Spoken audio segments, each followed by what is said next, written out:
Unfiltered. We go there. We bring you the news behind the news. Hana FM News. If it's new, then it's news.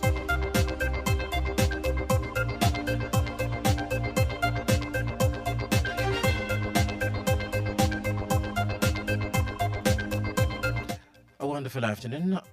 You're welcome to the World News on Honor 103.5 FM. First, the headlines.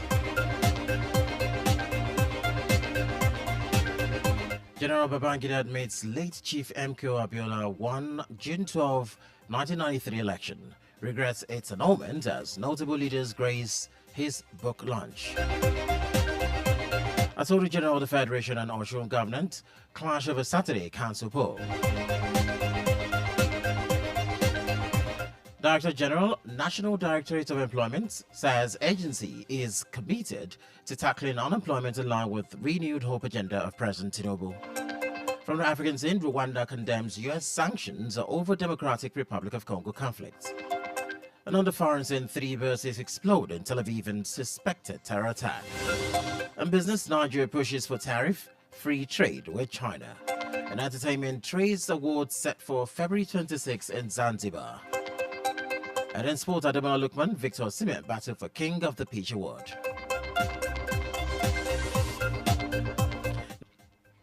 Ekbo. Let's begin with reports that United States Ambassador to Nigeria, Richard Mills Jr., has strongly denied allegations that the U.S. Agency for International Development, USAID, is funding Boko Haram. This comes after American Congressman Scott Perry claimed that USAID has been indirectly funding the terrorist group. Ambassador Mills Jr. emphasized that there is no evidence to support this claim.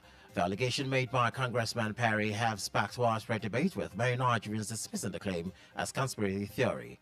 The Nigerian Senate has invited security and intelligence chiefs to address allegations and discuss their potential implication for national security. USAID has been active in the region, providing humanitarian aid and supporting displaced persons. President Bola Tinubu has commended former President Ibrahim Babangida for admitting that MKO Abiola won the June 12 election in 1993. At the launch of Babangida's autobiography in Abuja, President Tinubu noted that Babangida's revelation would help set the record straight. General Babangida, meanwhile, said he annulled the June 12, 1993 presidential poll because he was afraid the winner, late Chief MKO Abiola, could be killed and the nation would be thrown into another avoidable civil war, revealing that Abiola of the Social Democratic Party (SCP) beat Alhaji Bashir Tofa of the National Republican Convention (NRC) and won the election. General Babangida also took responsibility for the annulment of the election, considered the freest and fairest presidential poll in Nigerian history. However, IBB claimed that the annulment of the election was orchestrated by forces in his administration, led by late General Sani Abacha, his Chief of Army Staff, and later Minister of Defense. The event was attended by several prominent Nigerian leaders, including former President Olusegun Obasanjo and Goodluck Jonathan. In his remark, Babangida expressed regrets over the annulment of the June 12 election, describing it as the most challenging decision of his life. Osun State Governor Adugbo Adeleke has dared Attorney General of the Federation, AGF Lateef Fagbemi, declaring that the local government election in Osun will proceed as scheduled tomorrow, despite the federal government's directive to suspend the polls. Governor Adeleke made this known in a press release signed by spokesperson Malam Olawale Rashid. The Attorney General of the Federation, Priest Lateef Fagbemi, had urged the Osun State government to postpone the local government election scheduled for Saturday. According to a release, Chief Fagbemi SAN clarified that any election held on Saturday would be invalid, citing the Court of Appeals judgment that reinstated the local government officials elected during former Governor Adugbo Oyetola's term. According to Fagbemi, the Court of Appeals judgment effectively restored the elected local government officials removed by the Federal High Court back to their offices. Governor Adugbo Adeleke has vowed to proceed with the election despite the controversies. He is, however, uncertain if the federal government will provide adequate security for the peaceful conduct of the planned poll.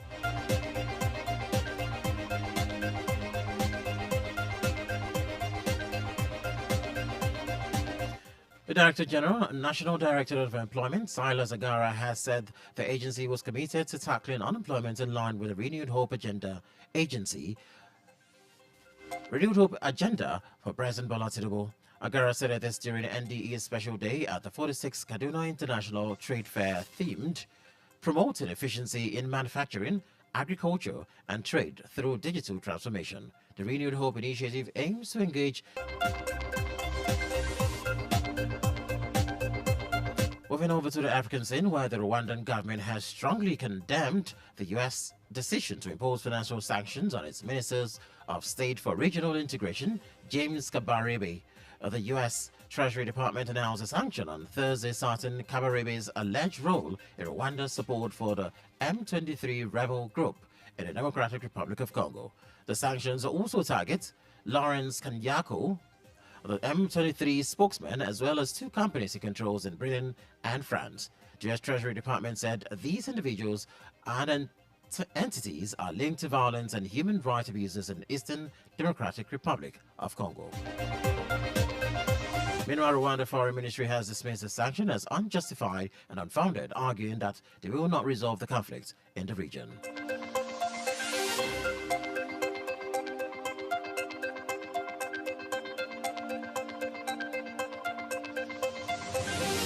If you're just joining us to listen to the audio on Honor 103.5 FM, don't forget to follow us on all social media handles at Honor 103.5 FM. And you can listen to us live on Radio Guardian at Honor FM Ibadan. We'll be back after this break for foreign news, business, entertainment, and sports. To stay tuned. Music. The generator carry feelings for we them up. Sport. Education, culture, impacts, information, varieties, business,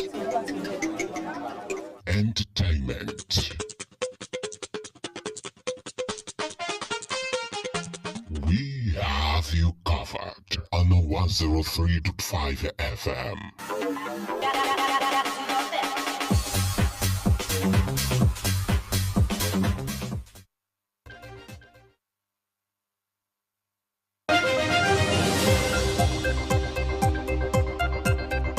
This is the news on Honor 103.5 FM. Honor FM News. Accurate, transparent, undiluted. We go there. We bring you the news behind the news. Honor FM News. If it's new, then it's news. You're welcome back if you're just joining us. This is the good news from Honor 103.5 FM. Let's now hit the bit foreign scene where 3 empty buses exploded at the southern edge of Tel Aviv on Thursday night in what Israeli police described as suspected terror attack. The blast occurred in parking lots in the city of Bat Yam with no casualties reported. Police also found devices on 2 other buses that failed to explode. Israeli Prime Minister Benjamin Netanyahu has ordered the military to launch an intensive operation against centers of terrorism in the occupied West Bank and Westminster.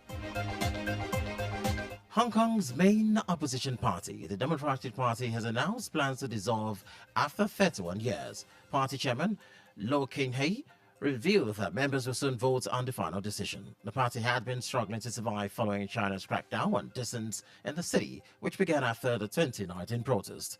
The Democratic Party was once the city's largest opposition group, but its influence has waned significantly since the national security law was imposed by Beijing in 2020. The law has led to the arrest of many pro-democracy activists and the disbanding of several opposition groups. In business, the federal government is seeking trade tariff exemptions from China following the Asian nation's recent decision to waive tariff for 33 African countries. Minister of State for Foreign Affairs, Ambassador Bianca Odemegwu-Ojukwu, met the appeal during a meeting with Chinese Ambassador to Nigeria, Yu Dunhai, in Abuja. Ambassador Odemegwu-Ojukwu emphasized Nigeria's readiness to industrialize and expressed the country's willingness to collaborate with China to achieve economic diversification. By removing trade tariff, China can further strengthen economic ties with Nigeria and boost trades between the two nations. In entertainment, the second edition of the Trace Award is set to take place in Zanzibar, Tanzania on February 26, 2025. The award ceremony will be held at the Mora, and it promises to be an exciting event. Ahead of the main event, a nominee reception press conference was held in Lagos.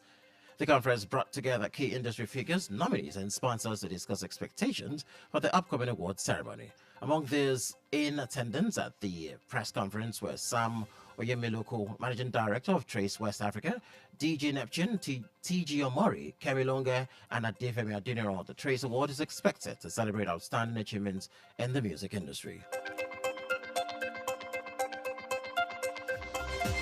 And to sports, the nominees for the 2025 Nigeria Pitch Award has been unveiled, with the country's top footballers vying for the highest honors. The King of the Pitch Award, the most prestigious category, will see reigning African Footballer of the Year Ademola Lookman challenge incumbent holder Victor Osimhen.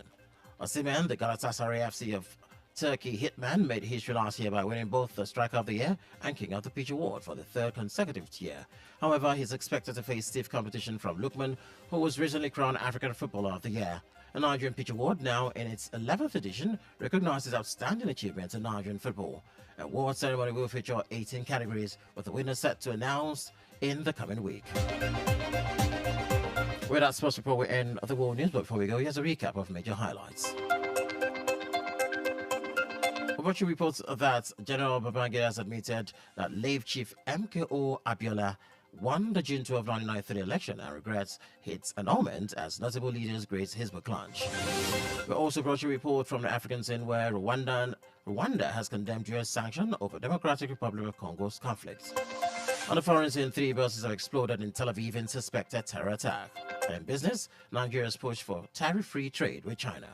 The Entertainment Trace Award is set for February 26 in Zanzibar. And in sports, Ademola Lookman and Victor Osimhen are battling for the King of the Pitch Award.